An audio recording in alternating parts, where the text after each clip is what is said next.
Bəs bununla bağlı sizin tövsiyələriniz nə olacaq? Tövsiyələrimiz ondan ibarətdir ki, uşaqlar az yaşlı xanımlarımızı tez bir yaşda gel eləməyinə icazə verməyəsiniz. Yaşlı qadınlar isə, orta yaşlı qadınlar isə getməmişdən öncə, 30 dəqiqə öncə dırnaq diblərinə, əsasən də dırnaq ətrafı dəriyə SPF kremlərini çəksinlər və xüsusi əlcəklər var. O əlcəklərdən istifadə edib gel istifadə edə bilərlər. Ən önəmlisi də birinci onu soruşun öz manikyur ustamızdan ki, onun gelin tərkibində TPO maddəsi varmı ya da yoxdurmu? İkinci tövsiyəm odur ki, əvvəldən dırnaqlarınızı tez-tez gel elətdirməyiz.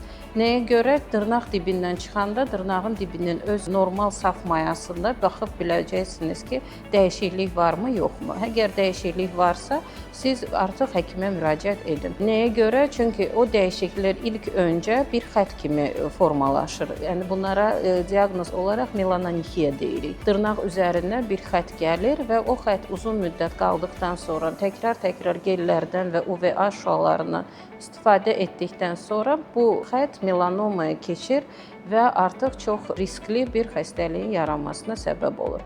Üçüncü tövsiyəm də ondan ibarətdir ki, necə gəldi, harda gəldi, hansı şüaların olmasını öyrənmədən, bilmədən dırnaqlarınızı gel elətdirməyin.